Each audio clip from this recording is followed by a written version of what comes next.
I'm really pleased to be here. I'm a longtime Boston resident, starting in the 1950s, early 1950s, and then moved away for a while and couldn't wait to get back, and finally came back in the early 1970s. And so I've been in love with Boston despite all its warts ever since, and I'm really pleased to have been able to do the research on the history of bicycling in Boston, which is actually as much a cultural history of Boston as it is a history of biking.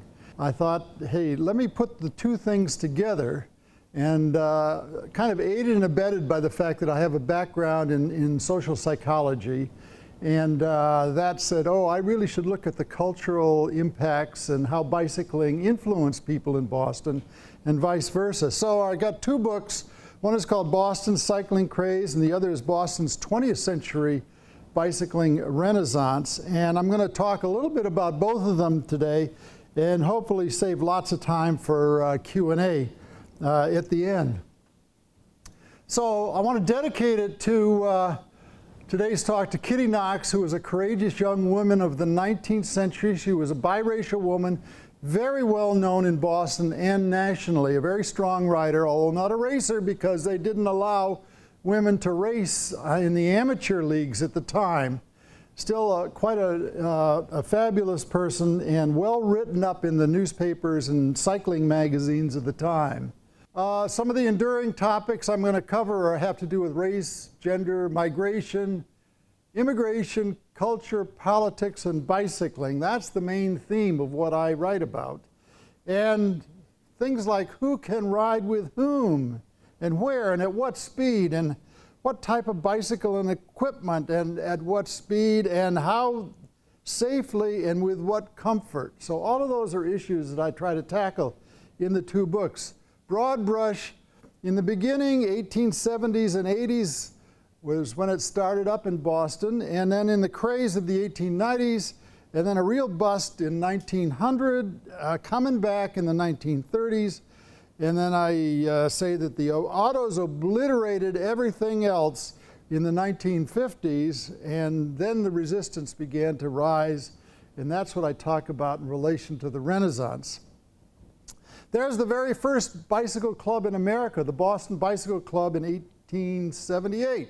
And you notice how militarily they seem to both be dressed and their formation. That was typical of these upper middle class gentlemen of the time. In terms of the way they rode, in terms of the way they carried on comradely relationships to one another. There they are in military formation in Trinity Square, which you may recognize, but is now called Copley Square. And there's the Trinity Church. Here are some of the signals they used to signal one another. They adapted military bugle calls, and anybody who's been cycling in a group knows that two particular calls you'd want to have are prepare to mount and mount. Be prepared to go. Of course, these were not altogether popular as they blew through some of the rural villages, scaring the neighbors and the neighbors' dogs particularly, and to deal with that, they also carried along what they called a dog scare pistol, which was loaded with ammonia to ward away the farmers' dogs. Big wheeling event of 1879, one of the very first big tours, also published in Scribner's magazine, which really put bicycling on the map in America. And this was right out of Boston. That's a picture at Reedville in Hyde Park. The only danger in riding a large wheel was that when you took a header, they were very stable side to side, but if you hit a big rut in the road, you might go flipping right over the wheel. And there's a picture from Scribner's magazine, and the next picture is the inevitable ambulance that also tagged along behind all the cyclists to carry those home who were injured or who injured their bikes during the ride. Ultimately, women got into riding, but mainly not on the high wheels, but on tricycles, very large wheeled tricycles. And here they are, the North Shore Ladies Tricycle Tour of 1885 in Salem Common. And here are all the different styles of bikes that began to develop: the high wheeler, the tandem, the tricycle, and then ultimately the safety bicycle like we ride today. and as well mixed tandems. Now that's a really curious kind of a bike right there, and you'll notice that in the front of the bike is a drop frame, in the rear is a standard diamond type frame, and that was so that the man could ride in the back and the woman with a very long skirt could ride in the front, and which was thought to be the best way, the most chivalrous way to travel, because it had been noted that at a number of occasions men riding in the back, when they had a crash, would flip over. And in fact, in one celebrated case, the man got killed. And Mary Sargent Hopkins, who was the leader of women's cycling, said, well, the best way to deal with that is for the man always to be in back and the woman always to be in front.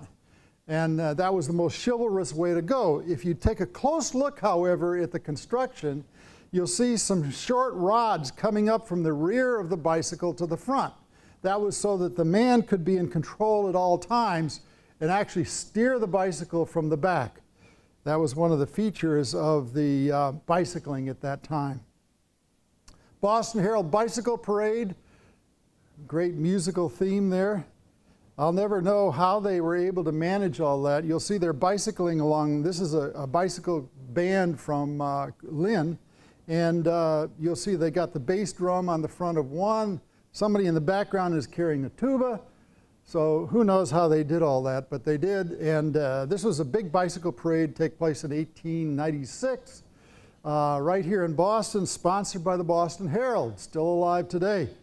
Cycle racing, here's the Waltham cycle track in the 1890s. Anybody who travels out through Waltham and goes by the Nipper Maher Park out there, right on South Street near Brandeis, we'll notice a series of baseball fields and whatnot right off of South Street, and at the end of Shakespeare Road, named after the first captain of the Waltham Bicycle Club in the 1880s, William Shakespeare, none other than a descendant of the original William Shakespeare, or so his family claims. That was a big place in Boston in the 1890s to race, and here is our character Kittie Knox posing, and you'll notice one thing about her, several things. She's a biracial woman, a black father from Philadelphia and a white mother from Maine, and if you look at the bike itself, you'll see that she's riding a diamond frame, a high bar, and that was her style. You'll also notice she was not wearing a long skirt, which was proposed by the leading women cyclists of the time. So she was kind of ostracized a bit, and yet she was also very well accepted in leading some of the Boston cycling tours during that time. Marshall Taylor also raced frequently in Boston. He was the great champion black cyclist of the 1890s and 1900s, both nationally and internationally. There's the Charles River racetrack right down the street from here on the other side of MIT, actually near where the Nico candy factory was and now where Novartis is. There's a big cycle track down there. And you noticed in the foreground, you'll see a tiny figure of 5 men riding on a quint, which was the type of bicycle that was used at the time in order to get up enough speed to challenge the fastest racers of the time. And you can imagine the perils of riding one of those on the racetrack and going around the corners. Not to be sneezed at. And ultimately it turns out that the quints weren't fast enough, and then they started using motorcycles, and that got even worse in terms of safety. Here's a wonderful picture of Major Taylor, Nat and Frank Butler, Burns Pierce, and Eddie McDuffie. They were all on together, the Boston Pursuit Team of 1897, racing here in Cambridge, and they beat the Philadelphia team during that meet quite handily. One thing to point out about them is that Major Taylor came from Indianapolis. Nat and Frank Butler and Burns Pierce were all immigrants from Nova Scotia in Canada, and Eddie McDuffie was a local stonemason, and they were all on the team together as professional racers. Notwithstanding they were all teammates, here's a pin for a match race that took place in 1898 showing Eddie McDuffie against Major Taylor, black versus white, which was a kind of constant theme of race promoters of the time. That was a pin that they handed out to all of the folks who were in the audience at the time. Well, bicycling basically collapsed in 1900, and all we had left really were reunion riders from the wheel around the hub, and here they are. Somewhere around 1905 to 1910, you see all kind of more elderly than they would have been in the early days, taking their annual reunion ride around Boston. I've said that the women leaders of the time talked about and really promoted the long skirt and therefore the drop frame, despite the fact that the drop frame had to be much heavier in order to get the same strength as a diamond frame. So the women were really at least doubly and maybe triply handicapped because of the fact they had a long skirt and heavy skirt. They would have the heavier frame, and as well they were not allowed into amateur bicycle racing at all during the time. So there were many, many obstacles that they put up with, and it's frequently claimed that bicycling liberated women. I think that's only partly true, because what I've discovered is that here's a photograph from 1917 near Smith College in Northampton, a number of Smith students out in front of a rental agency, and they well, look what they're wearing. They got all these very, very long skirts. So I think women didn't get liberated until the 1920s in a large sense, and the clothing totally changed at that point. The cycle manufacturers were heartsick at the loss of market in the early 1900s, and they hit upon some other slogans to try to create a market, and they called them psychological ways to happier days. And as you can see, there's some youngsters bicycling there, and the market for bicycle manufacturers largely became bicycles for kids. That sign, by the way, or that slogan, is also still apparent on the sign of a Young's bicycle store in Nantucket. If anybody's been to Nantucket and used the Young's bicycle store, they'll see that sign right out front. So it survived even till today, almost 100 years later. Other residues of bicycling during the bust: the Revere Beach track. That's a board track, and this happens to be a sprint race, but you can imagine they also had motor paced races, so that people would go whirling around the track behind a motorcycle. It was a very small track, a little cup almost, and that was also a very dangerous undertaking. There were a number of well-known people who raced there, including Ned Chandler, who's an immigrant from Barbados, came up in 1910, raced at the track, and then went international for a while over in Europe before he came back and did what all good Caribbean immigrants might do, which is he turned his attention to cricket. 1930s bike trains. People would go out of North Station, get a rental bike off a baggage car up in the hills, the White Mountains, go around for the day, visit the Grange ladies, who would always have a wonderful lunch prepared for them, and then head on back home.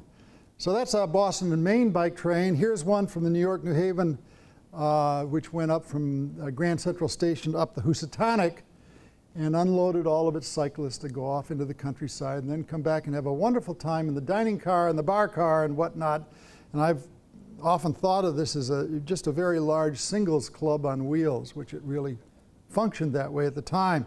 In World War II, bicycles turned to tandems as what they called a tire conservator, so that you could carry two people on only two rubber tires, since steel was rationed and rubber was rationed at the time. So you can count on us, soldier. We'll keep them rolling, and the star flag in the front there is an indication that that family, those parents had someone of their children in service.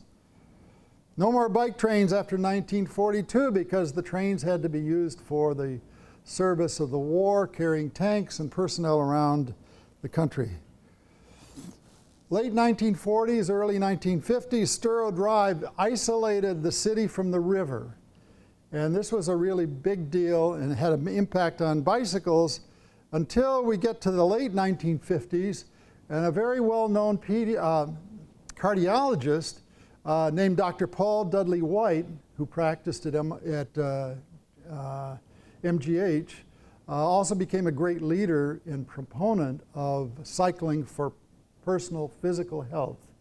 And here he is in 1959, heading out from Cambridge Common on the way to Storrow Drive and the Esplanade, and ultimately, you may know this, ultimately a pathway was created there which is named after him, the Paul Dudley White Bikeway on the Esplanade. So far we're only talking about personal health and what cycling can do for personal health.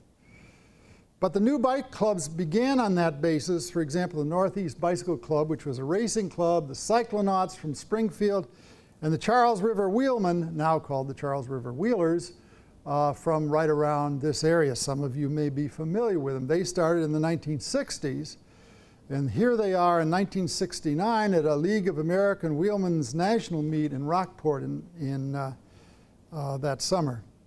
The next big event that occurred that really influenced cycling was Earth Day of 1970, and I'm convinced that that's the day that's responsible for the real resurgence of bicycling, because what it did for the first time was to bring together the ideas of physical health improvement through bicycling and the idea of environmental health through bicycling.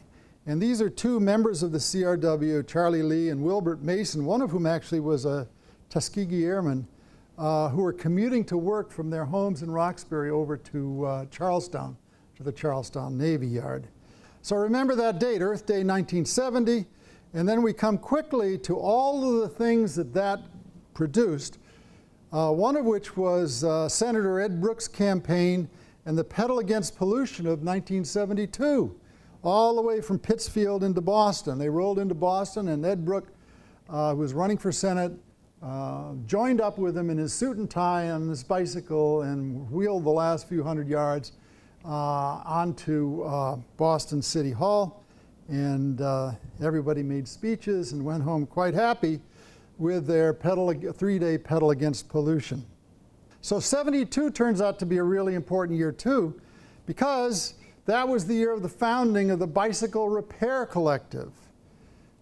And if you look closely at that shot, you'll see sort of emblematic of the time, the way people are dressed, their hair, the bikes, the Stop the War sign in the window, and also what they wore. Here's a t-shirt from the Bicycle Repair Collective from 1970s, and you'll see at the top it says, "Seize the wrench." And the symbols there of men and women basically working together around the bicycle. 79, ready to ride on the Boston Common. Again, very interesting gear, helmets, and whatnot. And then the big deal on that day was a whole parade from the Common over to Cambridge. And you'll notice what they're showing on the sign. What does it say? It says, "Bike to work." That was one of the big deals during that time, was to promote the idea of biking to work, which I'm sure that some of you currently do today. Is that right? Yes. Okay. That's somewhat where it began in the 1970s. Big sign carried by two cyclists. You'll see the news photographers there. Newsreel photographers are there to show this event. Still hazards, though, on the Paul Dudley White Bikeway, which was used by many commuters during that time, but a difficult ride in many ways. There are some of the hazards that you'll see there that have somewhat been fixed, but that's still a very narrow and dangerous section. The next big deal is the 1984 Bikes on the Tee protest, in which a number of cyclists from the Boston Area Bicycle Coalition got together, produced a protest on the tee, and you notice the bicycle that they have in front of them, that's actually a wooden bike. And the point of that was that they were able to carry that on the tee and go on the tee just like anything else because it was only a wooden bike. But it was the same size as a regular bike. If they'd carried a regular bike on the tee, they would have gotten thrown off, which they frequently were. Some of these folks in this protest are still with us and still active in bicycling, including one particular person, Jessica Mink, who's very much a bicycling activist to this day. We get to the Minuteman Trail. That's a rail trail conversion. It took 20 years for that to happen, led by a man named Tom Fortman. Because of all the complaints of neighborhood abutters, very difficult, very difficult struggle over that, to get the money, to get the permissions and whatnot. Is a going concern today, and now even being extended further out into Concord. Mass Central Rail Trail in Weston, same deal. Took 20 years to make it happen. Again, all of the neighborhood abutters who complained about the fact that people were going to ride their bikes down the trail and break into their houses and steal their television sets and ride away with them. Although I suppose you could imagine that in some of the real modern TV sets, the sort of thin panel ones. But imagine in the 1970s and 1980s trying to cart one of those big old TVs from the town of Weston away. Not likely. Anyway, just before it was finished, I took this picture just for interest, and there it is, a ladder there, and still being constructed. Is now finished all the way from a certain part of Weston all the way over to Wayland. It's a wonderful trail. If you get a chance, take it. I'm sure some of you have. I've not talked very much about road racing. This is a famous Olympian road racer from the 1960s and early 1970s, John Alice, who ultimately became a co-owner of Belmont Wheelworks. Some of you may have been there. And here he is leading the pack up at Fitchburg, in the Fitchburg races in 1972. Women began to come back into bicycling. Here's a Putney Bike Club race up in Brattleboro area, Vermont. Here are 3 women at an intersection. It's the only way to explain why one of them seems to be looking opposite to the way you would expect. She's actually looking for traffic coming down the road at the crossroads. These are quite accomplished women cyclists, and they really began that race began the whole thing of having large, I think there were a dozen altogether, women in a separate division. And so it really was a boost to women's racing. BMX racing, anybody here ever done BMX? No? Done on small bikes, tricks, small, short track, going over a lot of bumps. You see a motor racing a lot. Well, this was bicycle racing back in 1981, South Weymouth BMX track. That's Curtis Jackson, otherwise known as Crazy C, who's a good friend, still around, still biking. You'll see him in East Cambridge, sometimes at the little track down there underneath the Zachem Bridge. He's quite a guy. Hammond Pond bike racing, mountain bike racing came up. Some of you probably do mountain bike racing on occasion. And there's the beginnings of it in the, at least in the New England area. Cyclocross, great way to race, and really great for people who are in the audience, because it circles around and around and around a course, and you get many views of the racers going forward. That's Paul Curley, who was one of the great New England racing champs, and still cyclocross racing. I saw him down in Taunton racing just last weekend. And of course he won his division, which by now is the senior master division. Boston Marathon, I put that up there simply because that's an image of a different kind of bicycle racing. Those are all hand cyclists who, many of them wounded veterans, who race out of a club called the Achilles Club. And there they had a huge struggle to get accepted at the Boston Marathon, and still are not totally accepted. Had to fight against not only road runners, but also against wheelchair racers who didn't want to see the hand cyclists involved in the Boston Marathon at all. But there's a big crowd of them there at the start at the Boston Marathon. Quite an interesting and wonderful group of people. I've not said very much about stage racing because there never has been very much stage racing in the in the New England area. But I'm going to talk a little bit about the Tour de Trump. Many people are not familiar with the fact that in 1989, Donald Trump sponsored what he called the Tour de Trump. I'm going to read you a little bit from the book about that, and I hope you'll enjoy it. The race came only once to Boston. I'll give you a little of the backstory. In 1989, Donald Trump backed a 3-year plan for stage racing following his forays into boxing and football. He eagerly agreed to name it the Tour de Trump. His lawyers first sent a cease and desist letter to the Tour de Rump, a whimsical Aspen, Colorado race. The Rump organizers protested that theirs was a local non-commercial race and predated Trump's. No more was heard from the Trump legal team. The Tour de Trump wandered among 5 mid-Atlantic states, including a whirl around Baltimore Harbor, where Trump's 29,280,000-foot yacht Trump Princess, purchased from a Saudi arms dealer and the largest in the world, was tied up for the publicity. Before the race began, Trump bragged that the race was so successful that a lot of riders came because of the name. The race circled around Trump properties to finish in front of his casino in Atlantic City. Trump promised larger races to come. Soviet riders were recruited and got an entree into the Tour de France. Some cycling riders exulted, Tour de Trump, a promising start, and noted that the Europeans feared a shift to the United States. The actual 1989 race was an operational mess. As described in the cycling magazine Velo News, stage lengths were miscalculated and starting times were mixed up. Stage 3 was to be in New York City, even though there was no permit.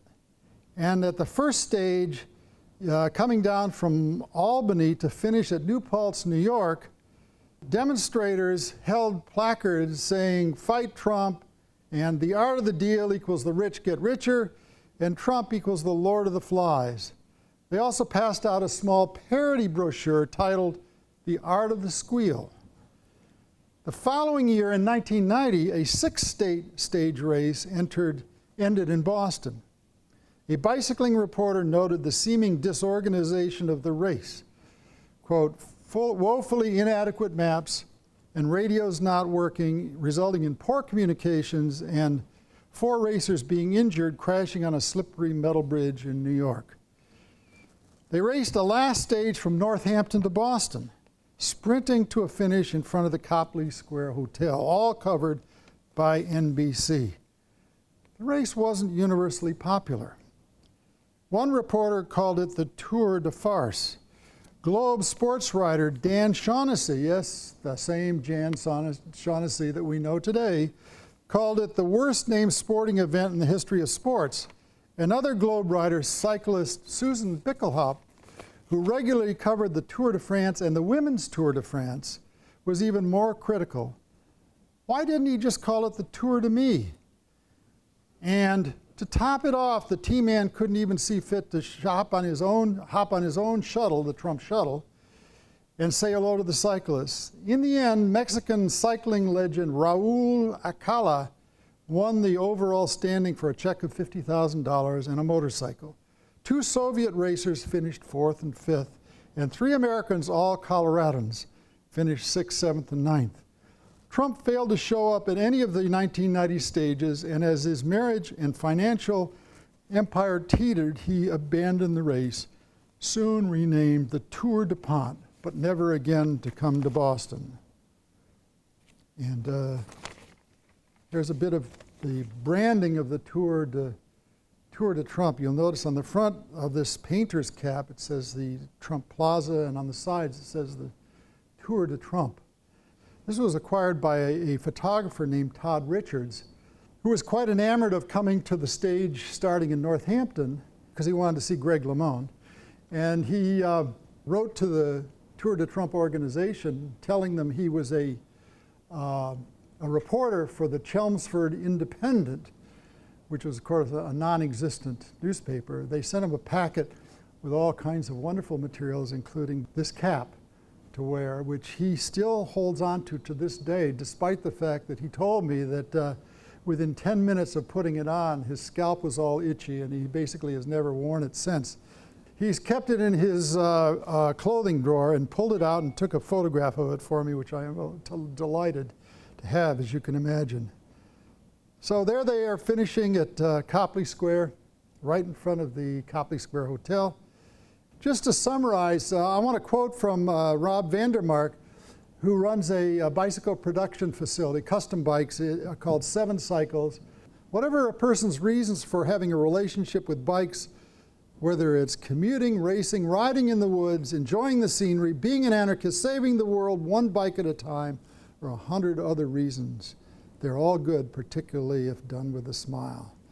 So thank you very much, and I'm happy to answer questions as you like.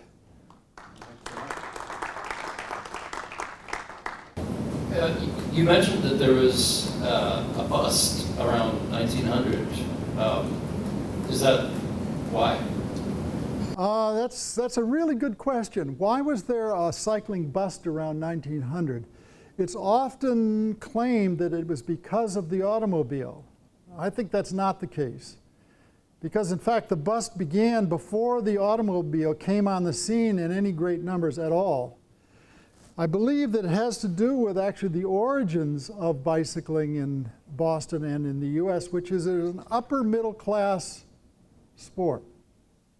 And what happened is that there was a kind of a conflict of interest in all this, where the interests of the cyclists, who were all upper middle class gentlemen, was to keep the sport kind of closed in and keep others out. On the other hand, some of them were also manufacturers, and their interests were to broaden the market as far as they possibly could. So in the 1890s, particularly as you got the safety bicycles coming in, you had a lot more women cycling. You had people who were immigrants cycling, people who were much lower down on the social scale. You had African American cycling clubs in Boston here. Riverside Club right here in Cambridge was one of the prominent ones. And you had organizations like the Boston Italian Wheelman out of the North End. So you can imagine all these upper middle class cyclists are basically taking their bicycles to get out of the city. And that worked for a while, but ultimately all the rest of the folks that they were trying to get away from caught up with them, started to go out of the city too. And they began to think that there must be better ways to get away from it all than be on a bicycle. And they began to populate the increasingly popular country clubs. So the fact is that that sort of leading edge got away from bicycling, and then the idea that it wasn't chic anymore basically filtered in through the rest of the community, and many people gave it up. Ultimately, of course, post the bust, slightly post the bust, automobiles began to cram the roads and got increasingly dangerous to ride on the highways. But that's a very good question, and I think there are a lot of misconceptions out there that somehow the bicycle was driven off the roads by the car, but it's not the case. That happened afterwards. First, you mentioned bikes on mountains, and I'll give you a chance to talk about bikes on mountains because it's an interesting part of our local history here. And the second is, I want you to imagine how people 50 years from now will reflect on bicycling around Boston today. I will take those questions in reverse order. I happen to have a slide up here on the Bicycle History Archives, which are at UMass Boston. We started it 5 years ago. It's already the largest archive of its kind in the country. We're constantly looking for new materials about cycling. And we're hopeful that 50 years from now, people will look back and have a rich source of material on which to engage and think about, well, what was bicycling like during that time, if it still exists in 50 years. There's a lot of stuff going on now in terms of expanding bicycling again, creating different types of bicycles, People ride gravel bikes now and mountain bikes and all manner of bikes, including e-bikes. So getting that little power assist. One of the leaders of the Wednesday Wheelers, part of the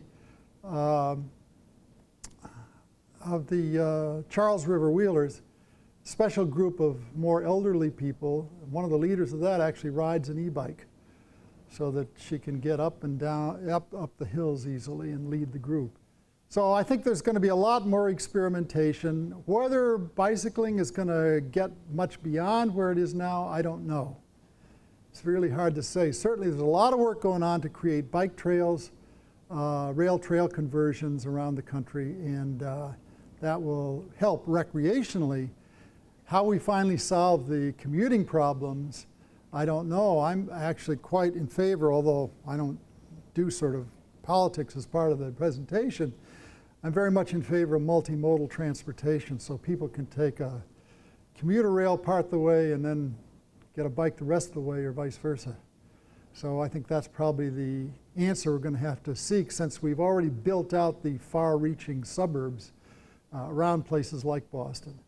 To get to your first question, which had to do with bikes not bombs, there's a whole section in the book about bikes not bombs, and including its founding and by Karl Kurtz and several others, and that's really quite an interesting saga in its own right, and it still goes on to this day, and I think increasingly successful organization. Did you have anything more specific than that you wanted to hear about?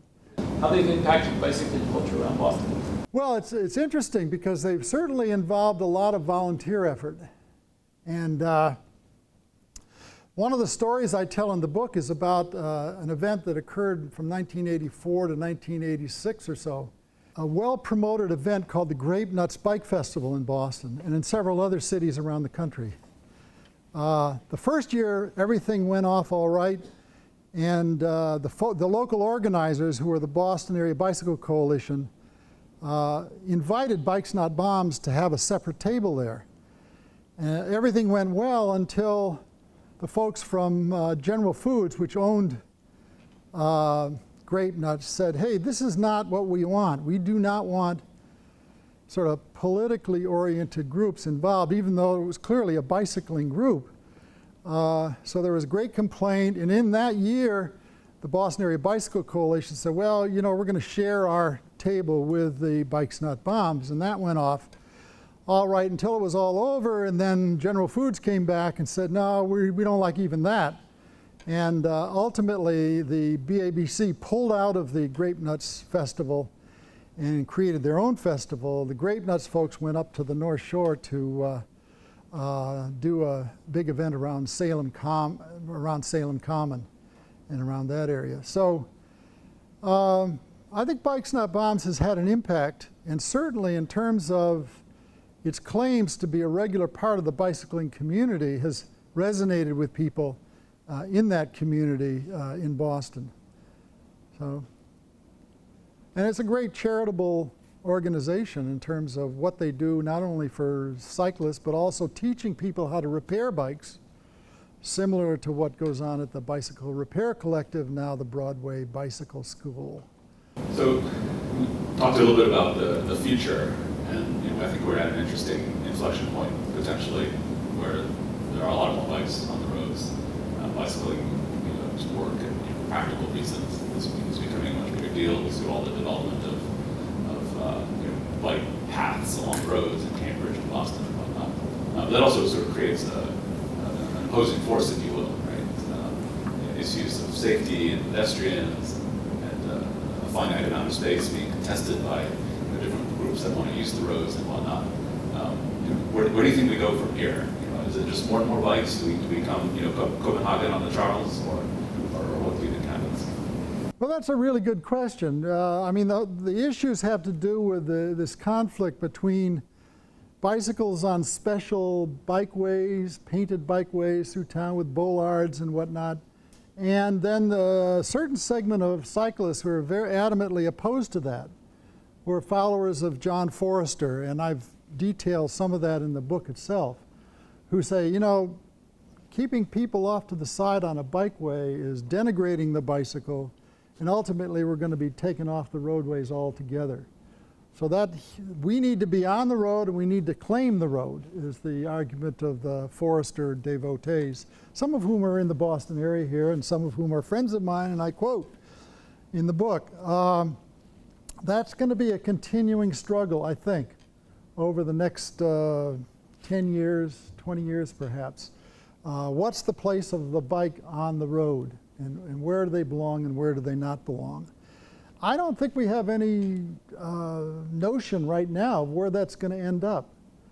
I mean, there are certain roadways, we're dealing with a problem right now where we have an already pretty much given cityscape. You know, the roadways are of a certain width. It's very hard to figure out how to widen them.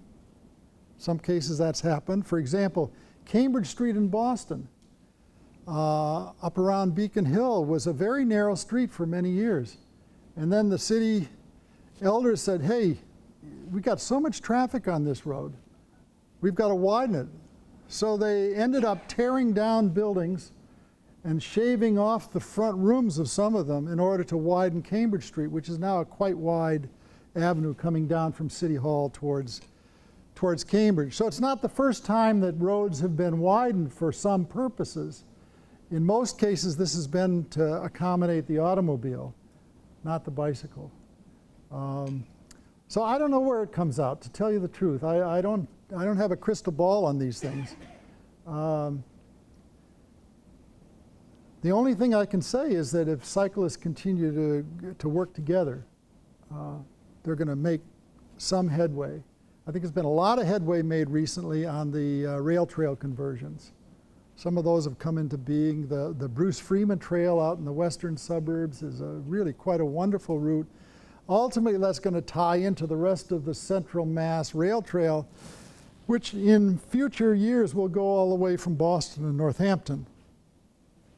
How many years is that? Who knows? 20 years, maybe 30 years before that actually happens. So much of it has to go through, so much of it is railroad right-of-way, which is fine because they're rail banking now and they can use the railroad right-of-way. Just rip up the tracks and pave it. But some of it's been sold off to private abutters, and even in some places houses have been built on the trail itself. So that's going to be a difficult task to extend that. But it will happen. Thank you.